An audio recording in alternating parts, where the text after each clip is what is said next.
Hey, Writing Class Radio listener. It's Andrea here.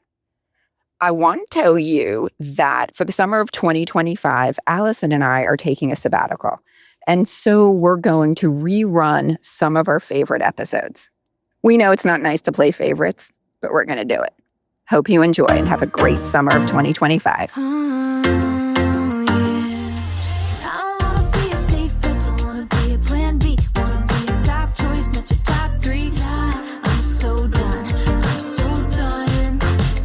I'm Andrea Askowitz. I'm Allison Langer, and this is Writing Class Radio. You'll hear true personal stories and learn how to write your own stories. Together, we produce this podcast, which is equal parts heart and art. By heart, we mean the truth in a story. And by art, we mean the craft of writing. No matter what's going on in our lives, writing class is where we tell the truth. It's where we work out our shit. Shit. There's no place in the world like writing class. And we want to bring you in. Today on our show, we bring you a story by Kimberly Elkins. Kimberly is the author of the novel What is Visible, which was a New York Times Book Review Editor's Choice and named to several best of 2014 lists. She's written for The Atlantic, The New York Times, The Iowa Review, The Chicago Tribune, The Los Angeles Review of Books, Glamour, Slice, The Cincinnati Review, and Best New American Voices. She was a finalist for the National Magazine Award and has also won a New York Moth StorySlam. Okay, now I'm jealous. Good God. That's a long list. I know. She's gotten all this great writing stuff, but I'm jealous of her New York Moth StorySlam win. Damn her. Oh, yeah, you are. Okay. Her website is KimberlyElkins.com, and you can find her on Twitter at Good Word Girl. All of this info will be on our website and in our show notes, wherever you get your podcast. Her story was originally published in the Cincinnati Review. Yay for the Cincinnati Review, because now they got my attention. This is the most unique essay I think we've ever gotten. It uses the second person point of view, and it's still vulnerable. It's short, it's mighty, it's amazing. Back with Kimberly Elkins' story after the break. We're back. This is Allison Langer, and you're listening to Writing Class Radio. Up next is Kimberly Elkins reading her story, The Game for Winners. We called it fainting, gathered in a knot at recess or after lunch in an empty corridor or a corner of the gym, wherever the teachers who'd been told to stop the game couldn't find us. The game went like this. You knelt and breathed deeply, 1, 2, 3, and then jumped up as hard and as fast as you could. A boy's arms wrapped around you from behind in a bear hug, squeezing the air from your diaphragm. A tingle in your stomach, a hard trail of thrill burring up to your chest, like the compression of body in the seconds an airplane's wheels leave the ground. You slumped in his arms as the world pinholed to one tiny point of blackness. And when you woke lying on the floor, how much later, minutes or hours or days, you had no idea. The strange faces crowded in a circle above you, seconds of near terror. You had left this life, this realm, for an obliteration of consciousness, of the cornerless sky and of all the senses. And there was no better feeling than waking to that thunderhead of confusion. You find euphoria in disorientation. You find euphoria in displacement. You find euphoria in losing the who, what, when, where, and why. To be lost is to dwell wholly in the present, and so you continue to choose it. Breathe deeply in and out, 1, 2, 3, and jump up. You beg to do it again and again until your vision doubled and your head thrummed on the stalk of your neck. The best fainter, that's what you were. The unbeaten champion, the absolute best at going under, at staying under. Girls were better at fainting, boys were better at squeezing, although a few boys wanted to be fainted too. It was strange to watch a boy go limp, be laid out carefully on the floor. Even in the 5th grade, it seemed the position was meant for girls. Years later, you found that same whoosh of unbecoming with the drinking with certain drugs. Coming to on your back, naked or not, turning your head on the pillow, against the floor, against the car seat, maybe a face above yours, lowering itself to meet your mouth, or the back of a tousled head you don't recognize. And then the hardest part of the game, but also the most thrilling, trying to figure out where you were, how you got there, how long you'd been out of touch with the world.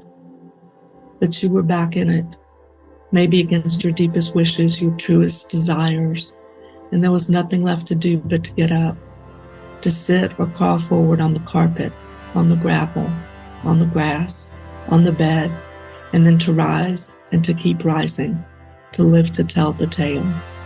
You were the best at this game. You still are. You sick winner.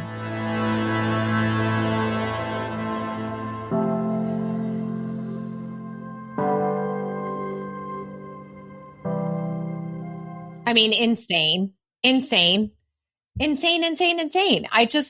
When I read this, I was so drawn in. I thought it was so powerfully written, so simple. And the story is just not one I've ever heard. I was like, wow, right? Yes. And when you say insane, what you're saying is fucking awesome. Yes. But also, I think you're right. It's a little off in a way that I am so impressed by. She says things that I hate that there's sort of like a thought police out there, but there kind of is. And she says she's literally describing a blackout, and then she calls it thrilling. I don't know that you're allowed, in quotes, to talk like that, to say that out loud, but she did. I'm so impressed with her honesty. That was the part that gave me chills. Yeah, because it's like we are inside her head. She has not processed and filtered to get it on the page like most writing.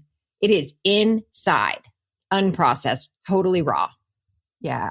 This is the line that I swear I was like, chills. And then the hardest part of the game, but also the most thrilling, trying to figure out where you were, how you got there, how long you'd been out of touch with the world. Yeah.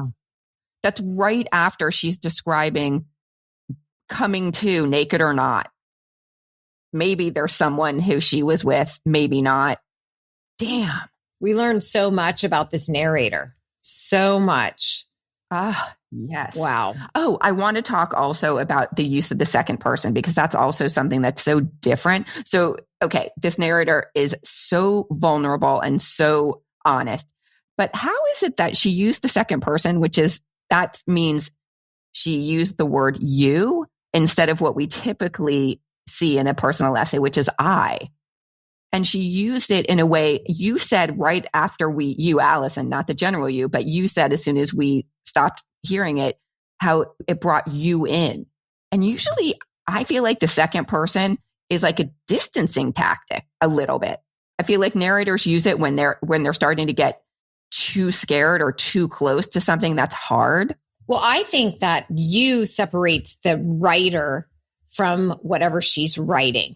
But I've always felt that it brings everybody else into the story, because the you then brings us all into the you. When she says you, we're talking about everyone, not just her. So that's why I felt so drawn in. So what I think she did, and I think that, so I've heard this a few times now, and now I'm seeing it one more time. And I think that the way she did what you just described, so she starts with the general you, and she's talking to all of us as if we've all knelt and breathed deeply. Like we've all lost ourselves in this way. Like we've all slumped in the arms of someone and lost our breath. But then she takes it to the end, and she is clearly talking to herself. You were the best at this game. You still are, you sick winner. She is calling herself out right there. Yeah. How did she do that? How did she go from talking to all of us to talking to herself so seamlessly? Like I almost didn't notice it, but this time I noticed it and I was like, whoa, that's cool. That was the best last line ever. Yeah. She's judging herself. She's also praising herself. Yeah. She's saying, I know it's not good. Yeah. I don't know how long it is. I want to check to see how long it is. It's 487 words. In less than 500 words, this narrator tells us this whole story. There are two vivid scenes. It travels from being in 5th grade to being an adult. Wow. Well, I'm so glad we were able to share this story with our listeners. And I'm so glad Kimberly Elkins shared this story with us, because we get a lot of submissions and some I'm like, okay, I don't know about this story. It's not unique. It's kind of blah. It's not fixed. It's not finished. It's not, but I felt like this was a full piece. It was something I had not heard before. And it drew me in completely. So I'm glad we were able to share it. It was a new situation and it was a new take. I mean, and it was a new situation and it was a new kind of, not take, but it was a new perspective. Craft wise, it was very different. Yeah. You're right. Yes. We haven't seen something laid out like this. Beautiful. All right. Thank you for listening. And thank you, Kimberly Elkins, for sharing your story.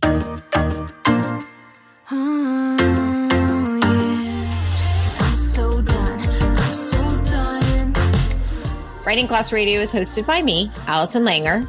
And me, Andrea Askowitz. Audio production by Matt Cundill, Evan Surminski, and Aiden Glassey at the Sound Off Media Company.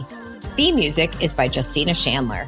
There's more writing class on our website, including stories we study, editing resources, video classes, writing retreats, and live online classes. Join our writing community by following us on Patreon. If you want to write with us every week, you can join our First Draft weekly writers group. You'll write to a prompt and share what you wrote.